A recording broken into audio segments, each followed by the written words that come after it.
Hey, I'm here on day 2 postpartum, about 36 hours out, and really recapping the things that I worked on yesterday and then what I'm going to work on today. So yesterday, I was really working on the biggest thing being my breath, working on just some deep breathing, some light massage of my abdominal wall, and then some relaxing of my pelvic floor because it was starting to feel really tight.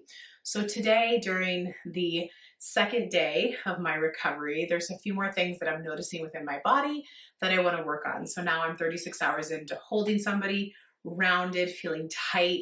Breasts are getting full with milk, so it's pulling me forward more. And so I've been tight. So what I've been really working on is some mid-back mobility. Now, when we're in the first week postpartum, we can be intentional with our movement and recovery, but we want to be in and around the bed. So baby's here next to me. I don't need to feel separated from the baby. I don't need to go to like a gym area of my house or even onto the ground. So what I can do is I can move my mid-back when I'm getting up to go to the bathroom or things like that, or I can do it just when I'm in bed. So I can come to the edge of the bed and I can do a cat-cow seated. I can do a rotation opener by reaching back. Just thinking about lifting chest high, shoulders back. Bring those arms back to stretch the pecs. Wiggling my neck around from side to side, which I feel going into my shoulders.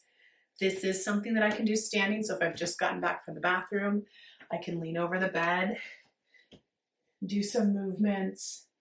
Last night I was doing that. I had set him down after I changed his diaper and I was just moving back and forth and just kind of wiggling, just allowing myself some movement. So while we want to be resting and recovering, be low key, you can still move your body. So mid-back mobility and chest openers is what I'm starting with today. Now, breath is really interesting. What I want to talk about that because when we are having, when we're pregnant, our diaphragm can't lower as much. It's just in a different state because of that inhale not being able to get us deep. We sometimes slouch, so we're kind of sitting on that diaphragm. And then during labor and birth, that diaphragm is working a lot with deep breathing.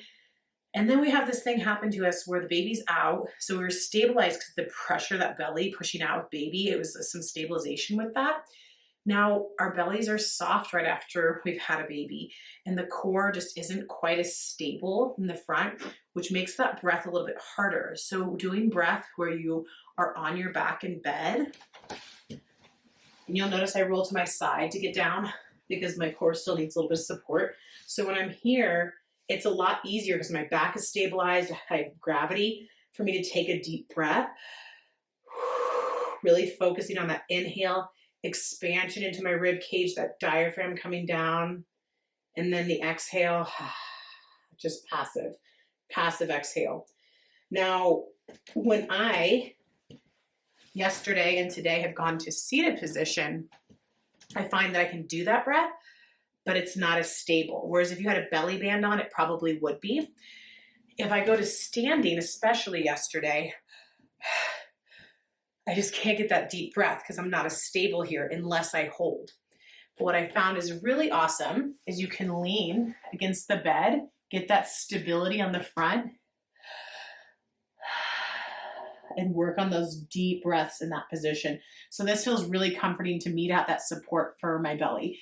Now, if you do any belly wrapping, that breath would probably be easier in a standing position. So the breath is really important and that mid-back mobility for part of that postpartum rehab.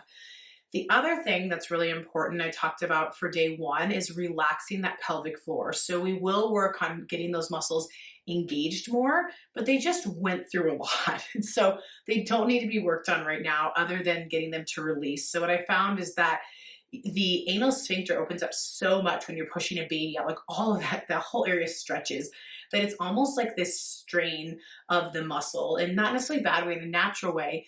So naturally when you strain a muscle, like with whiplash or something, the muscles, they want to get tight to be protective. So what I've noticed is that my pelvic floor muscles, they were so relaxed during labor and birth.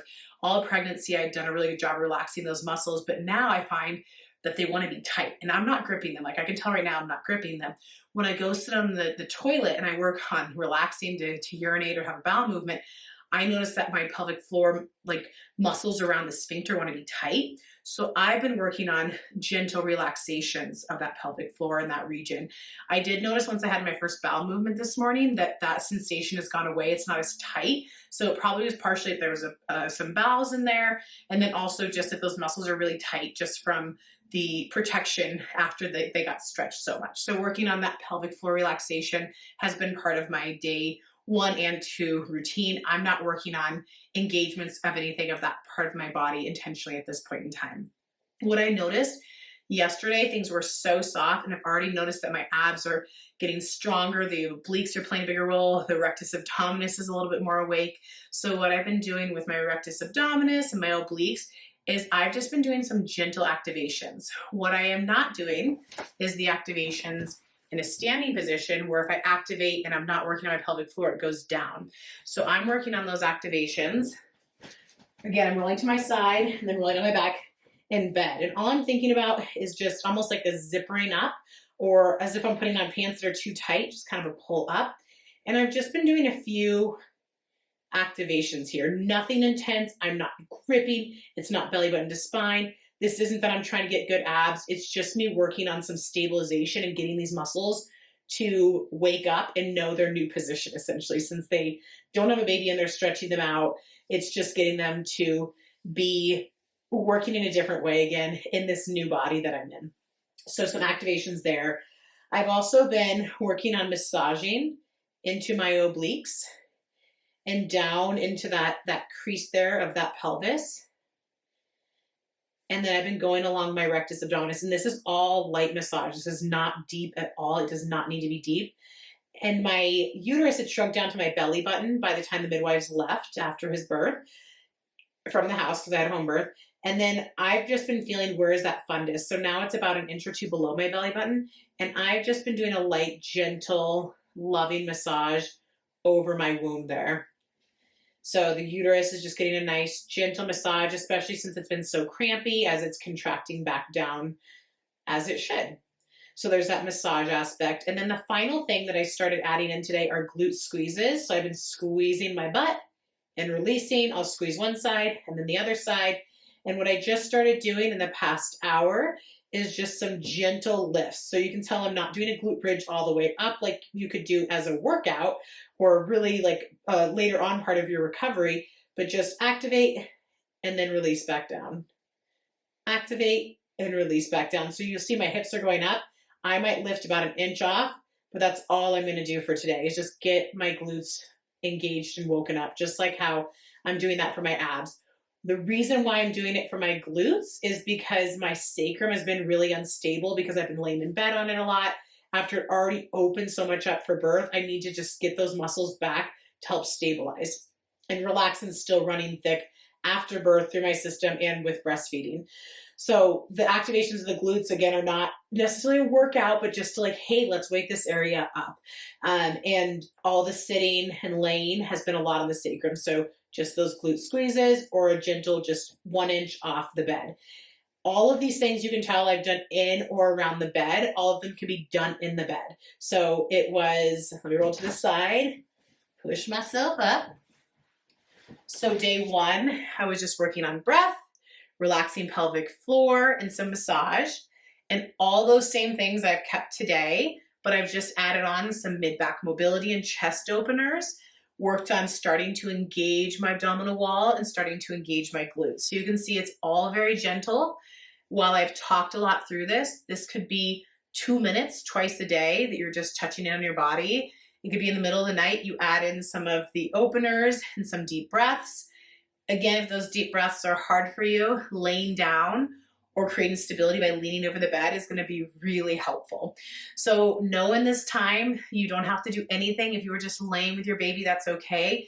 These are things just to start getting your body to work in your favor. So you have less aches in your sacrum. You have less aches in your mid-back and things like that.